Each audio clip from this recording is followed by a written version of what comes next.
어서 오십시오. 세민의 정책연구소 허성무 소장 오셨습니다. 예, 반갑습니다. 반갑습니다. 바른정당 이준석 최고위원 어서 오세요. 네, 안녕하세요. 오늘 두 분이 커플룩이세요. 아주 멋진 양복을 차려입고 오셨는데 네. 얼굴은 네. 일단 허 소장님은 잠을 많이 못 주무셔서 피곤해 보이시는 그렇습니다. 거고 이준석 최고위원은 네. 사실은 제가 농담조로 지금까지는 네. 허 소장님 우리 그랬잖아요. 바른정당 어떡합니까? 농담조로 이랬는데 오늘은 정말 웃음기를 쏙 빼고 제가 나라 이름 표정으로 지금 앉았습니다. 아니 바른정당 진짜 어떻게 되는 거예요? 아니 근데 이제 충격파라는 거는 이게 몇 달 전부터 이제 탈당하신 분들이 속된 말로 을러댔던 거기 때문에 그렇게 뭐 크진 않지만은 당장 그래도 현실적으로 예를 들어 사무처 직원들 중에서 예를 들어 이제 나가야 될 사람들도 있고 왜요? 이제 정당 보조금이 줄어드니까 월급을 못 주는 상황. 그리고 국회 수석 전문위원 같은 경우 9분 이제 뭐 그냥 그만둬야 돼요 그분들은 뭐 이런 것들이 있고. 예를 들어 그 중에 뭐 그만두진 않지만 적어도 저희 사무처 직원 중에 한 명은 이번 주 토요일 날 결혼하는데 지금 뭐 어느 누구에게도 지금 뭐 축하해달라고 할 수가 없는 그런 청장 돌리기 좀 뻘쭘한 상황이 돼버렸고 직장이 어떻게 될지도 모르는 이런 불안한 그래서 상황. 전체적으로 뭐 분위기가 다운돼 있죠. 다운돼 있는 건 맞죠. 그렇죠, 그렇죠. 페이스북에다가 어제 이준석 최고가 휴대폰 문자 메시지 받은 거 하나 공개하셨죠. 요게 어제 저녁에 상당한 화제였습니다. 저도 보고 조금 놀랐어요.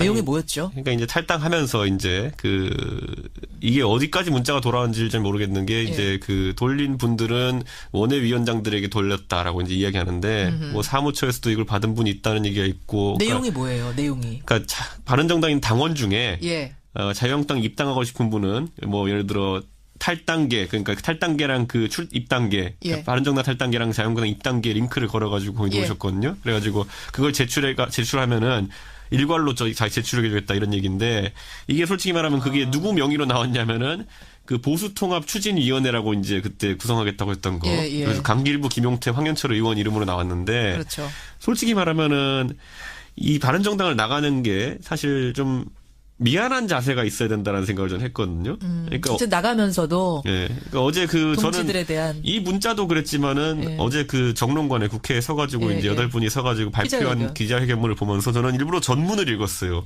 다른 분들은 방송으로 그냥 발췌된 걸 보셨겠죠. 전문을 읽었는데 거기 어디에도 지금까지 바른정당 내 구성원들에게 같이 있으면서 뭐 하지 못했던 것들 아니면 남아서 해달라면 미안함의 구석이 하나도 없어요. 그러니까 이게 저는 깜짝 놀랐어요. 저랑 다 친한 분들인데도 불구하고 나갈 때 그 생각이 하나도 안 들었나? 뭐 이런 생각이 들어가지고. 배신감 같은 거, 동지에 깜짝 대한 놀랐어요, 비애감 같은 거. 이준석 의원은 친하다 생각했는데 그분들은 아무도 친하다 생각 안 했던 거 봐. 그러니까요. 아니. 짝사랑이었던 겁니까? 아니, 그러니까 저는 진짜 그래도 1년 동안 예를 들어 바른정당에서 있으면서 뭐 희노애락이 있었으면은 거기에 뭔가 그런 부분을 정리를 했을 것 같은데 그게 아니라 너무 당당하게 우리는 보수 재통합을 위해서 뭐 큰 물로 갑니다. 뭐 이런 느낌의. 갑니다. 그리고 탈당하고 싶으신 분들 저희와 함께 이쪽으로 보내주세요. 788-0146 팩스번호 입당하고 싶은 분 784-5078 뭐 팩스번호 이런 거를 문자를 돌리니까 남아있는 분들의 배신감 같은 게 있었던 거군요. 그러니까 이게 참 흔히 있는 일은 아니지만은 이런 일도 있구나 하는 생각이 듭니다. 우리가 지금 이별의 문화가 정당에서도 그렇고 또 뭐 부부끼리 간혹 이혼할 경우에도 그렇고 깔끔하고 편한 그런 이별이 아니라 항상 뭐 원한을 남기고 이런 뭐 감정을 굉장히 나쁘게 해서 헤어지는 그런 문화가 그대로 있는. 아름다운 이별은 유행가 가사에만 존재하는 거예요. 형용모순이죠. 그렇군요. 바른정당. 그러면 이제 뭐 어떻게 이렇게 됐습니다. 앞으로 어떻게 될 건가? 바른정당의 미래 어떻게 보세요? 뭐 제가 봤을 때는 어차피 11명 의원들 남은 분들 그리고 남은 다른 당원들이 어떻게 추스리냐가 문제예요. 그게 앞으로 이제 한 3, 4일 정도 내에 이제 어느 정도 윤곽이 잡힐 것 같은데. 의원 11명 남았죠. 그게 잘 추스려지면은 11명으로 또 이제 또 하던 거 계속 이어나가는 거고. 여기서 이제 만약 관리가 잘 못 되면은. 그러니까 그러면은 이제 또 질의멸렬한 상황이 올 수 있기 때문에. 여기서 질문 드리겠습니다. 11명은 공고합니까? 제가 솔직하게 말씀드리면 오늘 현재 상황으로는 아닙니다. 그렇기 때문에 그건 왜냐하면 이제 제가 마지막 의총회 이제 그때 20명이 모였을 때 마지막 의총회 제가 갔는데 그때 마지막에 이제 그걸 좀 중재해 보려는 노력이 이제 있었죠. 중간에 예를 들어 정병국 의원이라든지 김세현 의원 통합전대 같은 걸로 통합전대도 있고 전대 연기 뭐 이런 얘기가 있어요. 일단은 연기하고 좀 시간을 갖자 이런. 근데 그게 마지막에 이제 합의점이 좀 나올 것 같이 됐는데 그게 이제 그래서 솔직히 밖에 기다리던 기자들은 밤 12시 돼가지고도 야, 이거 우리 기사 다시 다 써야 되는 거 아니냐 이런 위기를 느낄 정도로. 이거 봉합되는 거 아니야? 네. 뭔가가 나오는 거 아니야? 이런 게 12시쯤에는 갔군요. 그렇죠. 그래가지고 그 지점까지 갔었는데 마지막에 이제 그 통합전대랑 전대 연기에 대해 가지고 이제 완고히 반대 의견을 가진 분들이 있어가지고 결국에는 타결이 안 되고 제 갈 길을 가겠다라고 선언한 거기 때문에 그에 대한 아쉬움을 가진 분들이 좀 있어요. 당시에. 그러니까 11명이 남긴 남았지만 그 안에도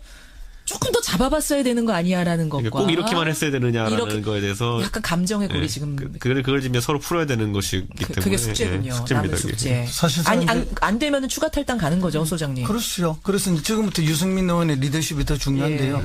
뭐 그것과 관계없이 이미 이제 원내대표 맡고 있는 그 누구죠? 주호영 대표 같은 경우는 탈당을 예고해놓고 있기 때문에 몇 명의 추가 탈당은 뭐 있을 거라고. 뭐라고 했어요, 주호영 원내대표가? 그러니까 우리가 11명이라 얘기할 때 9명의 주호영 대표도 원래 들어갑니다. 그러니까 그런 의미로. 그렇기 때문에 저는 또 새로 한 분이 들어간 건 줄 알았어요. 전당대회 치르고 나면 이제 떠나겠죠. 그렇죠. 결국 이제 주호영 의원 입장에서는 자기는 이제 장례식까지 다 마무리하고 가겠다 이런 느낌으로 이야기하는 거죠. 바른정당. 이제 제가 혹시 이거 오늘 하한가로 뽑아오신 분 없습니까? 바른정당? 제가 뽑아왔습니다. 성모 소장님이. 탈당파들을 뽑아왔는데요. 뽑아오셨죠. 원래 이게 정치라는 것이 이제 명분과 실리를 잘 조율해가면서 하는 건데 특히 이제 분당, 탈당, 뭐 합당 이런 거에는 명분이 굉장히 중요하거든요. 명분 중요하죠. 물론 이제 내면적으로는 정치적 계산이 다 들어있지만 이 명분 결국 포장지입니다. 포장지가 근사해야만 국민들이 거기 동의를 해주고 그게 탄력을 받는데 그게 정치죠. 이분들은 뭐 어떤 명분도 없어요. 왔다 갔다. 포장이 잘 안 됐다고 보세요? 그렇습니다. 박근혜 전 대통령 출당이 명분이었죠. 포장이었잖아요. 그거 아니라고 보세요. 최악의 명분으로 간 거죠. 그래 이제 그것만 가지고 부족하니까 이제 포장을 조금 더 한 게 뭐 문재인 정부의 포퓰리즘을 막기 위해서 한다. 이렇게 보수가 뭉쳐야 한다. 뭐 조금 그건 말이 안 되는 거죠. 뭐 자기 지지자들 일부는 동의하겠지만 대부분의 국민들은 동의하지 않는 거라서 자건 이 지방선거를 앞두고 일어난 대탈출극. 뭐 졸렬한 어쨌든 탈출극이다 이렇게 봅니다. 대탈출. 그러니까 저는 이게 이해가 안 가는 게 문재인 정부를 포퓰리즘 막기 위해 가지고 보수가 통합되었다는 말이 얼마나 이제 모순이 있냐면은 원래 교섭단체가 많을수록 여당은 귀찮습니다. 무슨 말이냐면 정당수가 많을수록 교섭단체가 특히 많을수록. 왜냐하면 방송에서도 방송가에서도 그 원칙이 뭐냐면은 예를 들어 뉴스 리포트를 낸다 그러면은 교섭단체 순서대로 해가지고 교섭단체까지는 종정을 동일한 분량으로 거의 냅니다. 맞아요. 그렇기 때문에 예를 들어 이런 거죠. 문재인 정부를 비판할 주체가 예를 들어 자유한국당 하나만 있느냐 아니면 자유한국당과 바른정당이 같이 뉴스에 나가느냐 의견이는 굉장히 큰 차이를 가집니다. 그런데 그런 것들을 무시하고 예를 들어 그럼 이제 예를 들어 어떤 토론회를 간다 보세요. 공식적인 토론회 같으면은 이제 자유한국당, 국민의당 이렇게 그다음에 더불어민주당 이렇게 3명만 앉아 있는 거랑 바른정당 1명 더 앉아 있는 거는 무게감이 압박감이 다르죠. 2대1 구도냐 2대2 구도냐 차이가 있는데 불구하고 왜냐하면 이걸 똑같이 했던 게 뭐냐면은 박근혜 정부 시절에 국민의당이라는 교섭단체가 하나 더 생김으로 인해 가지고 항상 어딜 가더라도 여당은 2대1 구도로 이제 비판을 받을 수밖에 없는 구도인데 이게 사실 우리 살면서도 친구들끼리 가가지고 고깃집에서 3명이 앉아가지고 정치 얘기할 때 2대1 구도로 돼 있으면 굉장히 불리하거든요. 근데 그런 걸 생각하지 않고 2대1이냐 3대1이냐는 천지 차이죠. 2대1이냐 2대2냐는 굉장히 중요한 건데 그거 이제 고깃집 이론으로 봐도 그런데 그걸 지금 뭐 정당이 교섭단체가 줄어들면 오히려 문재인 정부 비판하는데 유리하다라는 명분이 안 된다는 말씀이세요. 명분도 안 되고 말도 안 됩니다. 자 그러면 이제 어떻게 되느냐인데 혹시 오늘 하한가로 국민의당 쪽 잡아오신 분 계세요? 저는 국민의당에서 안철수 대표 전 잡아오셨을 줄 알았어요. 오늘 바른정당 얘기를 하다 보면 국민의당 얘기까지 가게 됩니다. 지금 국민의당 상황이 급격하게 좀 변하는 모습이 보여요. 유성엽 의원이 일단 깃발을 들고 나왔습니다. 안철수 대표를 격렬하게 비판을 했죠. 그러지 안 대표도 지지 않고 또 비판을 했고. 근데 이제 안철수 대표 하한가는 이준석 의원이 잡았습니다만은 제가 봐도 조금 생뚱맞은 느낌이 많아요. 어떻게? 지금 오로지 이제 반문 발언만 반복해서 하고 계신데 그것이 국민의당 지지율을 올라가지 않거든요. 본인이 이제 당 대표 될 때 내가 돼야만 지지율을 올릴 수 있다 이런 논리가 있었는데 실제 당 대표 되고 지지율이 전혀 안 올라가고 있습니다. 그리고 당 대표 되고 난 뒤에 이제 반문 발언만 계속하는데 그것이 호남 정서나 일반 국민의 정서에 많이 어긋나는 게 많아요. 그렇게 되면은 내년 지방선거를 앞두고 있는 지역의 구체적 지역구 의원, 호남 의원들은 굉장히 힘들어지는 힘들고 불안해요. 지금 저게 우리 호남 정서를 반영하는 건가라는 생각이 호남 의원들은 드는 거군요. 그러면서 유성엽 의원이 뭐라고 했냐면 이렇게 정확하게 말했습니다. 대선에 패배한 사람은 죄인이다. 반성하고 자숙해야 정상이다. 그래서 안 대표에게 당대표 나서지 말라고 했던 거다. 지금도 당의 미래를 위해 중대한 결단이 필요하다. 이거는 물러나란 얘기잖아요. 그러자 그렇죠. 안철수 대표가 이제 뭐라고 했는지 잠깐 들어보세요. 안철수 대표가 어디 있습니까? 나갈 테면 나가라죠. 제가 정확한 워딩을 지금 찾고 있는 중이었는데 또 그렇게 말씀하시니까 또 맞습니다. 그러니까 나갈 테면은 나가십시오. 나는 내 길을 가겠습니다. 라고 분명히 내 길을 가겠다고 못을 박았어요. 소장님. 그렇습니다. 이제 그것은 이제 호남 중진들이나 호남 지역구 의원들에 대해서 안철수 대표가 지금 계속 일관되게 몇 달 동안 보여주고 있는 태도 중에 하나거든요. 그거는 이제 마음속에 어떤 뭐 각오를 가지고 있다라는 느낌을 받을 정도인데, 근데 실제로 이제 이렇게 가는 것은 제가 볼 때 안철수 의원도 굉장히 고립된 길을 가는 거거든요. 그러면 이제 자기는 극중을 이야기하지만 극중이라는 건 진짜 틈바구니가 없는 중간을 이야기하기 때문에 스스로 고립돼서 이제 말라가는 그런 구도가 될 것이다 저는 보고요.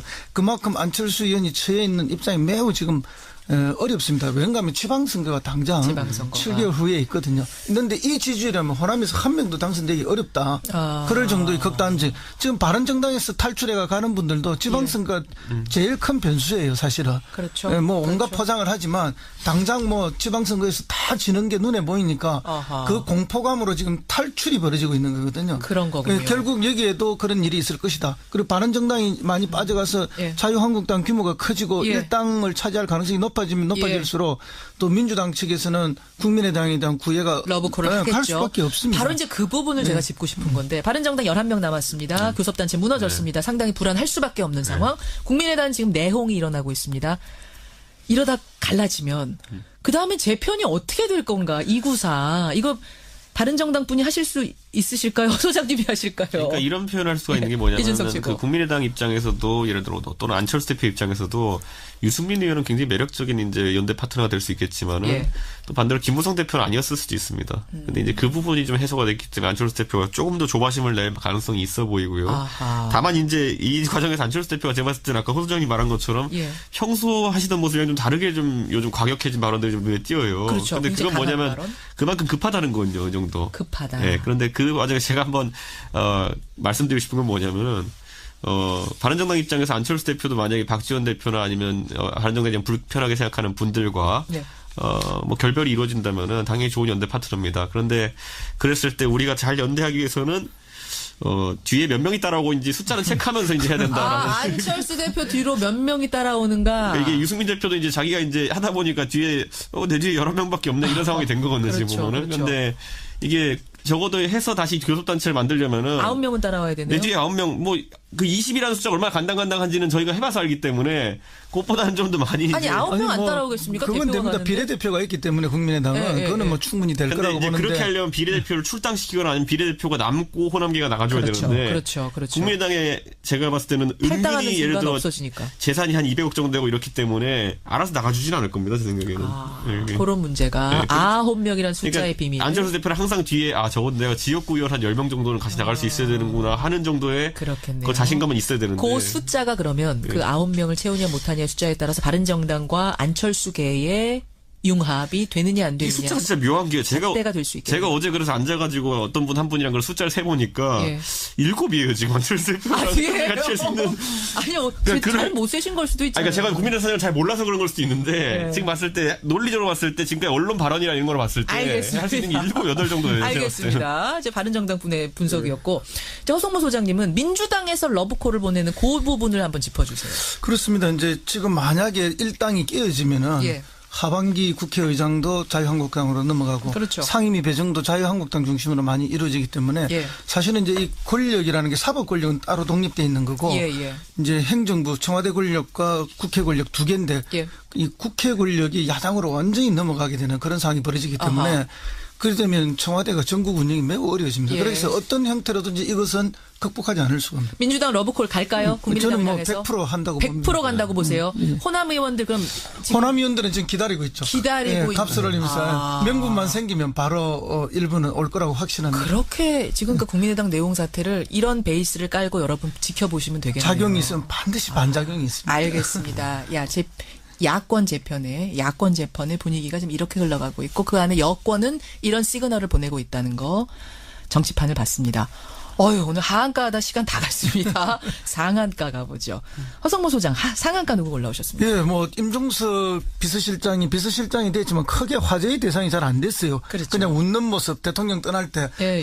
이제 뭐 대장 없으니 우리 좀 편해졌구나 그런 느낌으로 좀 화제가 되고 했는데. 와이셔츠 이렇게 걷는 그렇습니다. 근데 이제 전희경 의원이 어제 색깔론을 탁 제기함으로써 제 느낌에는 임종석 비서실장이 국민들한테 한번 각인되는 큰 기회가 됐습니다. 이준석 최고위원은 상한가 누가 골라오셨습니까? 저는 항상 상한가를 잘해서가 아니라 관심 받을 사람들 골라오는데 그렇죠. 친박 돌격대. 친박 돌격대. 홍준표 대표를 향해서 지금 치고 올라가고 있는 돌격대들. 잠깐 기다리세요. 허성모 소장. 임종석 비서실장. 어제 전희경 의원의 국감 발언 때문인 거죠? 그렇죠. 뭐 이제 어쨌든 색깔론, 전대협 주사파 이런 이야기를 했는데. 정확하게 뭐라 그랬어요? 전희경 의원이. 그러니까 전대협 주사파들이 청와대를 다 장악하고 있다. 또 그 전대협 출신들의 실력이 부족하니까 지금 청와대 내부 실력이 부족하고 뭐 이런 이야기예요. 그래서 뭐 지금 인사도 그렇고 잘 안 되고 있는 거 아니냐 이런 주장을 했는데 실제 이제 임종석 비서실장은 뭐 전대협을 했던 거 맞고 전대협 의장 출신이고 임수경 씨가 북한을 방문하게 하는 등 그 시대에 뭐 어마어마한 그 중심에 있었던 게 사실이죠. 그래서 4, 5, 60대들은 임종석이라는 이름만 들어도 어떤 사람 다 하면. 근데 20, 30대는 임종석을 잘 몰라요. 모르죠. 사실은. 모릅니다. 근데 그런 임종석을 전 세대 다시 각인시켜 준 거예요, 이게. 근데 사실은 플러스라고 보세요? 저는 플러스라고 보죠. 색깔론 재개봐야 지금 먹힙니까? 일부 자기 극단적 지지자만 좋아하지.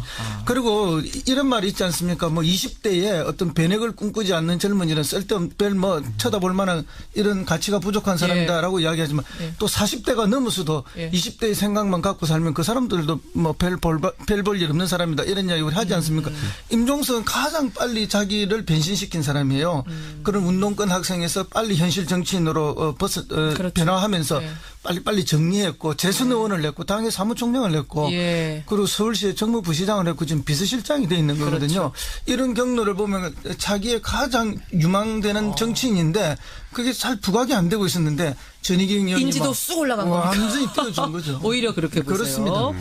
자, 이준석 최고위원은 상한가 친박 돌격대. 지금 자유한국당에서 누구예요? 이렇게 홍준표 대표에 대해서 그 불만을 갖고 있는 사람들. 그 홍준표 대표의 이제 전략이라는 건 뭐냐면은 결국에는 이제 바른정당 탈당파 지난번에 나간 13명이랑 이제 나간 9명 해가지고 한 22명 정도와 연대해가지고 결국에는 이번 돌아오는 12월에 원내대표 선거를 이겨야 됩니다. 그래서 원내대표 선거를 이긴다는 것은 그게 바로 제가 봤을 땐 친박 청산의 의미가 어느 정도 있거든요. 왜냐하면 원내대표가 되면은 그 밑으로 의원도 다 줄 세울 수 있습니다. 그렇죠. 왜냐하면은 그 상임위 배분이라든지 상임위원장 배분에 이게 결정적인 역할을 하기 때문에.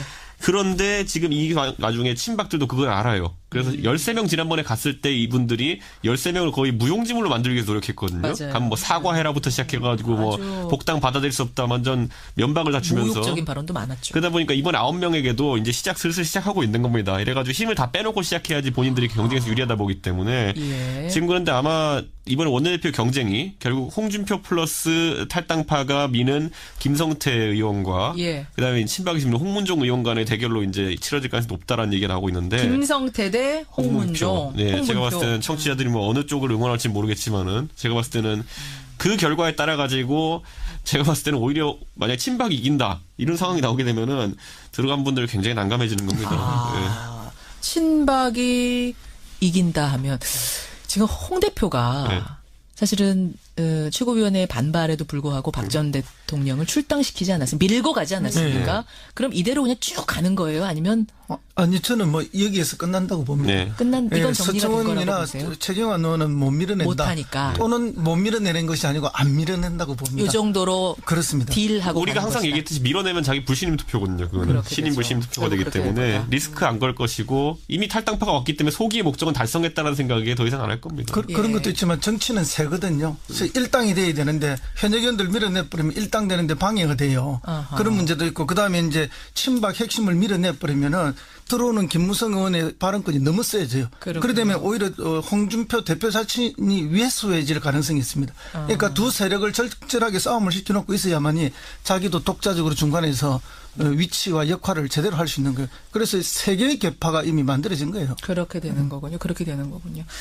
오늘은 정치판이 상당히 복잡하게 돌아가고 이게 다 선거 때문인 거죠, 결국은. 그렇습니다. 지방선거 다가오면서. 선거와 권력투쟁. 선거와 권력투쟁. 예, 이 복잡한 판을 이 두 분의 입을 통해서 오늘 좀 읽어봤습니다. 이런 지식들을 가지고 여러분 따라가시면 될 것 같아요.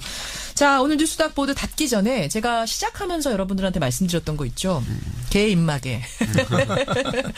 문자가 오늘 라디오 재판정이 아닌데도 많이 들어왔네요. 68대 32. 강영욱 개훈련사의 입장을 여러분 설득을 다 들으셨는데도 입마개 하자가 더 많아요. 하자가 더 많아요. 이번 개물림 사고 정말 충격적이고 그동안 사실은 반려견들 때문에 좀 속상한 분들이 많으셨나 봐요. 개 입마개를 해야 한다 쪽이 68%. 아니다. 이렇게 획일적으로 씌우는 거는 반대한다 쪽이 32%로 지금 청취자들 문자 보낸 청취자들이 한해서는 이렇게 나왔습니다. 말이 안 되는 거죠. 자기 지지자 일부는 동의하겠지만 대부분의 국민들은 동의하지 않는 거라서 자건 이 지방선거를 앞두고 일어난 대탈출극. 졸렬한 어쨌든 탈출극이다 이렇게 보입니다. 대탈출. 그러니까 저는 이게 이해가 안 가는 게 문재인 정부의 표표를 막기 위해 가지고 보수가 통합되었다는 말이 얼마나 이제 모순이 있냐면은 원래 교섭단체가 많을수록 여당은 귀찮습니다.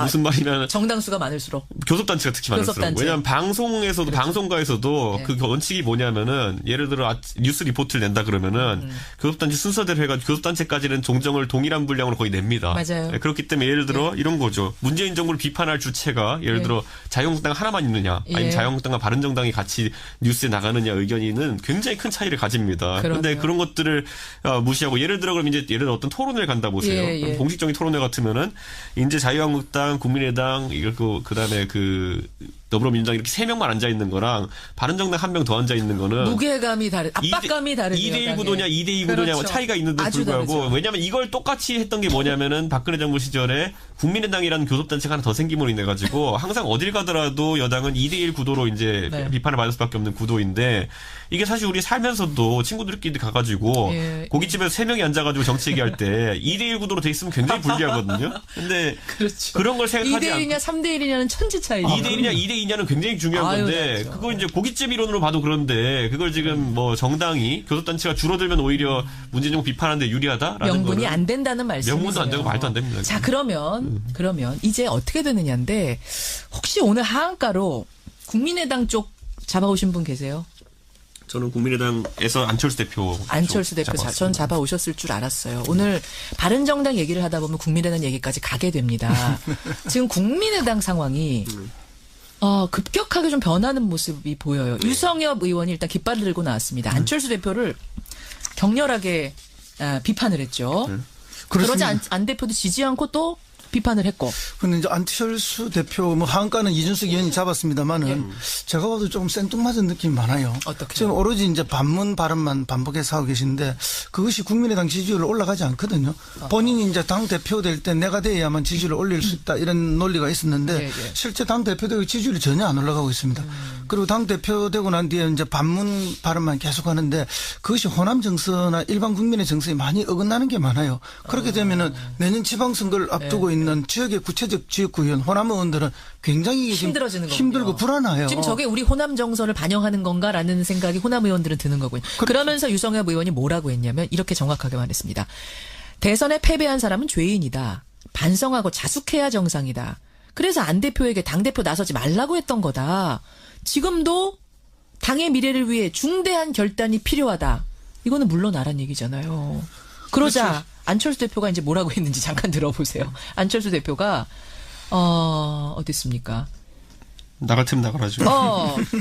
제가 정확한 워딩을 지금 찾고 있는 중이었는데 또 그렇게 말씀하시니까 그게 맞습니다. 그러니까 나갈 테면은 나가십시오. 나는 내 길을 가겠습니다. 라고 분명히 내 길을 가겠다고 못을 박았어요. 소장님. 어서 오십시오. 세미래정책연구소 허성무 소장 오셨습니다. 예, 반갑습니다. 반갑습니다. 바른정당 이준석 최고위원 어서 오세요. 네, 안녕하세요. 오늘 두 분이 커플룩이세요?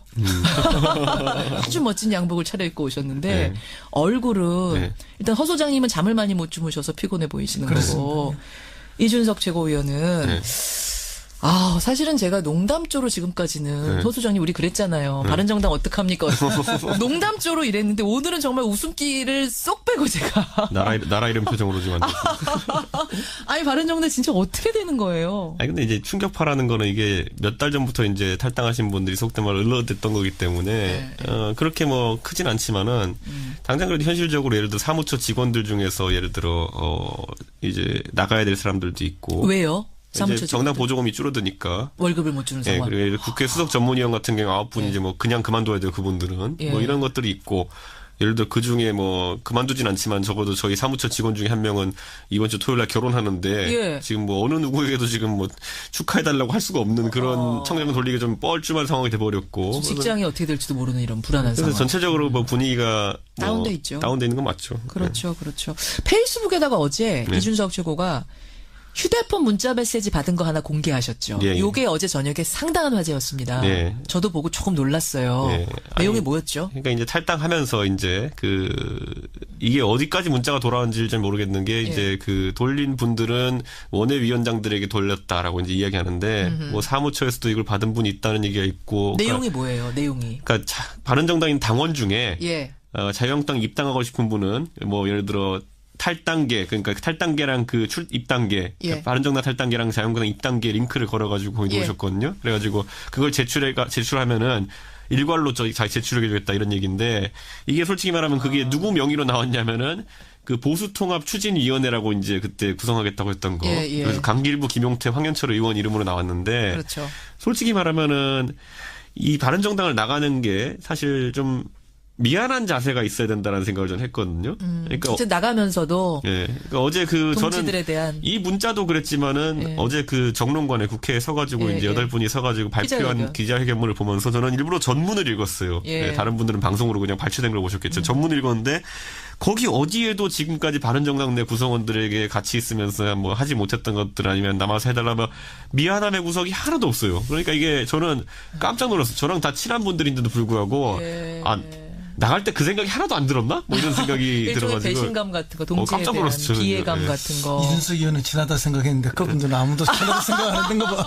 그러니까요. 아니. 짝사랑이었던 겁니까? 아니, 그러니까 저는 진짜 그래도 1년 동안 예를 들어 바른정당에서 있으면서 뭐 희노애락이 있었으면은 거기에 뭔가 그런 부분을 정리를 했을 것 같은데 그게 아니라 너무 당당하게 우리는 보수 재통합을 위해서 뭐 큰 물로 갑니다. 뭐 이런 느낌의. 갑니다. 그리고 탈당하고 싶으신 분들 저희와 함께 이쪽으로 보내주세요. 788-0146 팩스번호 입당하고 싶은 분 784-5078 뭐 팩스번호 이런 거를 문자를 돌리니까 남아있는 분들의 배신감 같은 게 있었던 거군요.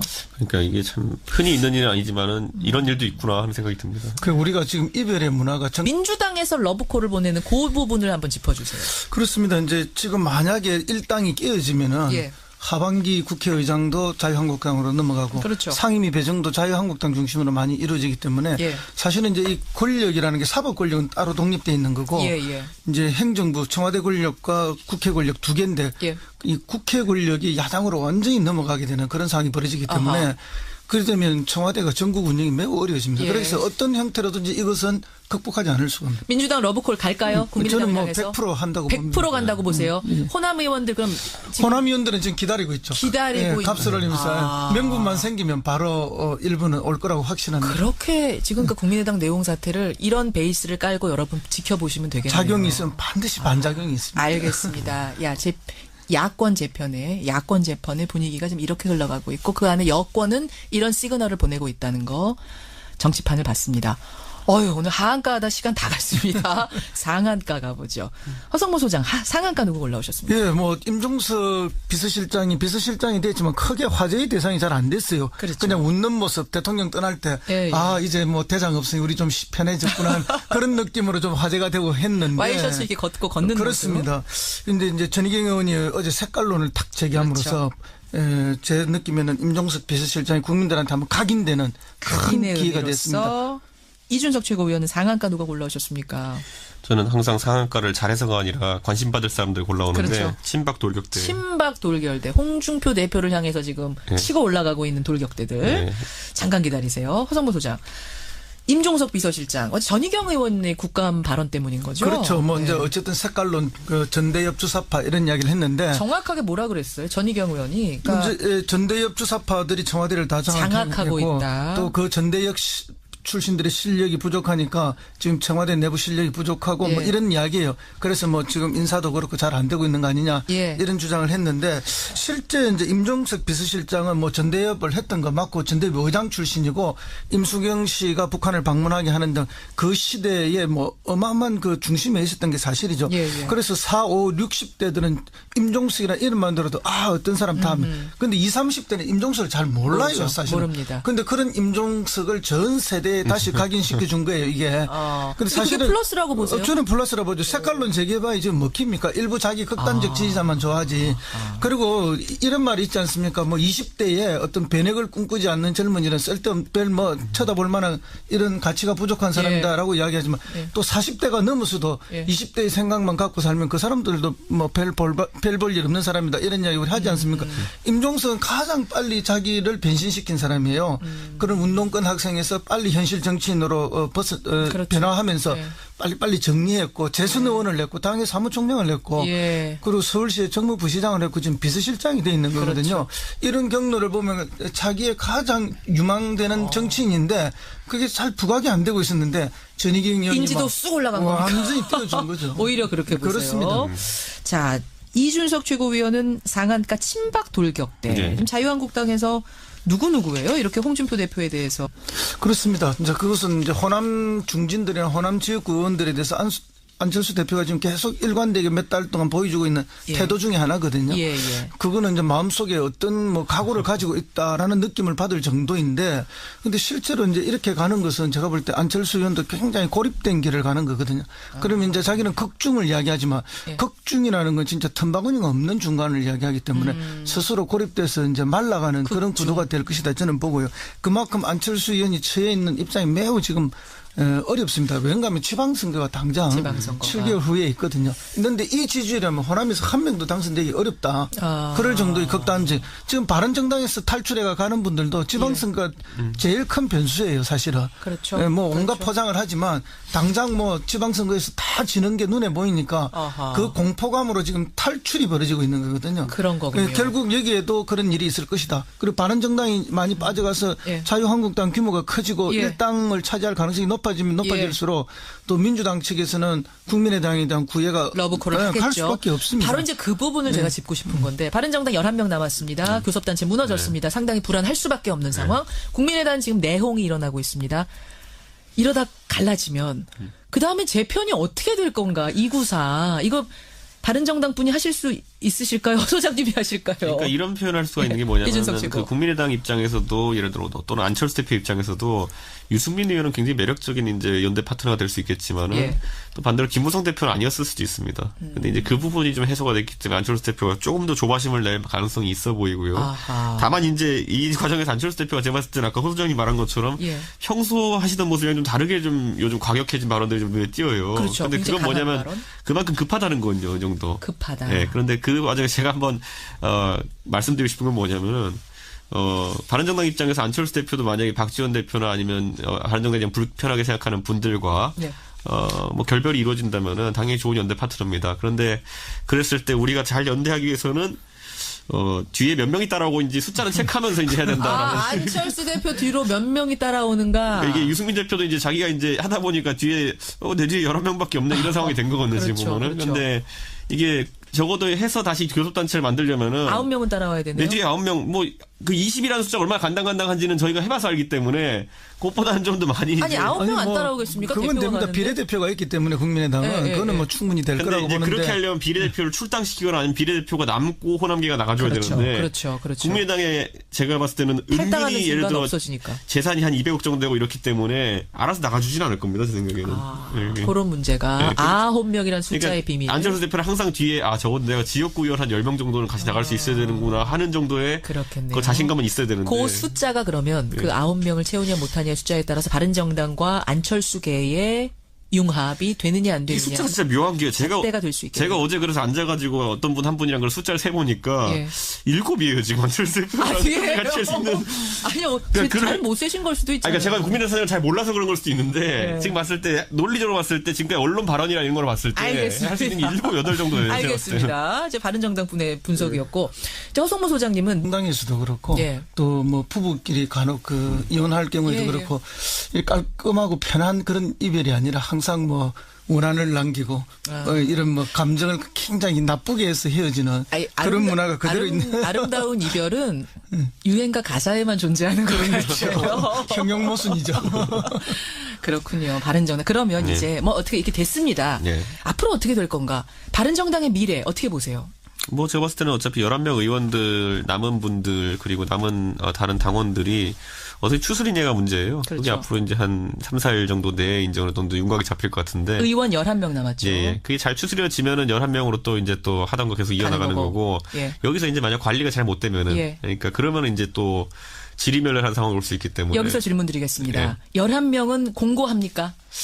제가 솔직하게 말씀드리면 오늘 현재 상황으로는 아닙니다. 그렇기 때문에 그건 왜냐하면 이제 제가 마지막 의총회 이제 그때 20명이 모였을 때 마지막 의총회 제가 갔는데 그때 마지막에 이제 그걸 좀 중재해 보려는 노력이 이제 있었죠. 중간에 예를 들어 정병국 의원이라든지 김세현 의원 통합전대 같은 걸로 통합전대도 있고 전대 연기 뭐 이런 얘기가 있어요. 일단은 연기하고 좀 시간을 갖자 이런. 근데 그게 마지막에 이제 합의점이 좀 나올 것 같이 됐는데 그게 이제 그래서 솔직히 밖에 기다리던 기자들은 밤 12시 돼가지고도 야, 이거 우리 기사 다시 다 써야 되는 거 아니냐 이런 위기를 느낄 정도로. 이거 봉합되는 거 아니야? 뭔가가 나오는 거 아니야? 이런 게 12시쯤에는 갔군요. 그렇죠. 그래가지고 그 지점까지 갔었는데 마지막에 이제 그 통합전대랑 전대 연기에 대해 가지고 이제 완고히 반대 의견을 가진 분들이 있어가지고 결국에는 타결이 안 되고 제 갈 길이 가겠다라고 선언한 거기 때문에 그에 대한 아쉬움을 가진 분들이 좀 있어요. 당연히. 그러니까 11명이 남긴 남았지만 그 안에도 조금 더 잡아봤어야 되는 거 아니야라는 것과 꼭 이렇게만 했어야 되느냐라는 거에 대해서 약간 감정의 골이 지금 그걸 지금 서로 풀어야 되는 것이기 때문에 그게 숙제군요. 숙제입니다. 숙제. 사실상 안 되면은 추가 탈당 가는 거죠, 소장님. 그렇죠. 그래서 지금부터 유승민 의원의 리더십이 더 중요한데요. 뭐 그것과 관계없이 이미 이제 원내대표 맡고 있는 누구죠? 주호영 대표 같은 경우는 탈당을 예고해놓고 있기 때문에 몇 명의 추가 탈당은 뭐 있을 거라고. 뭐라고 했어요, 주호영 원내대표가? 그러니까 우리가 11명이라 얘기할 때 9명의 주호영 대표도 원래 들어갑니다. 그러니까 그런 의미로. 그렇기 때문에 저는 또 새로 한 분이 들어가는 건 줄 알았어요. 전당대회 치르고 나면 이제 떠나겠죠. 결국 이제 주호영 의원 입장에서는 자기는 이제 장례식까지 다 마무리하고 가겠다 이런 느낌으로 이야기하는 거죠. 바른정당. 이제 제가 혹시 이거 오늘 하한가로 뽑아오신 분 없습니까? 바른정당? 제가 뽑아왔습니다. 허성모 소장님이 탈당파들을 뽑았는데요. 뽑아오셨죠. 원래 이게 정치라는 것이 이제 명분과 실리를 잘 조율해가면서 하는 건데 특히 이제 분당, 탈당, 뭐 합당 이런 거에는 명분이 굉장히 중요하거든요. 명분 중요하죠. 물론 이제 내면적으로는 정치적 계산이 다 들어있지만 이 명분 결국 포장지입니다. 포장지가 근사해야만 국민들이 거기 동의를 해주고 거기 탄력을 받는데 그게 정치죠. 이분들은 뭐 어떤 명분도 없어요. 왔다 갔다. 포장이 잘 안 됐다고 보세요. 그렇습니다. 박근혜 전 대통령 출당이 명분이었죠. 포장이었잖아요. 그거 아니라고 보세요. 최악의 명분으로 간 거죠. 그런데 이제 그것만 가지고 부족하니까 이제 포장을 조금 더 한 게 뭐 문재인 정부의 포퓰리즘을 막기 위해서 한다. 이렇게 보수가 뭉쳐야 한다. 뭐 조금 그는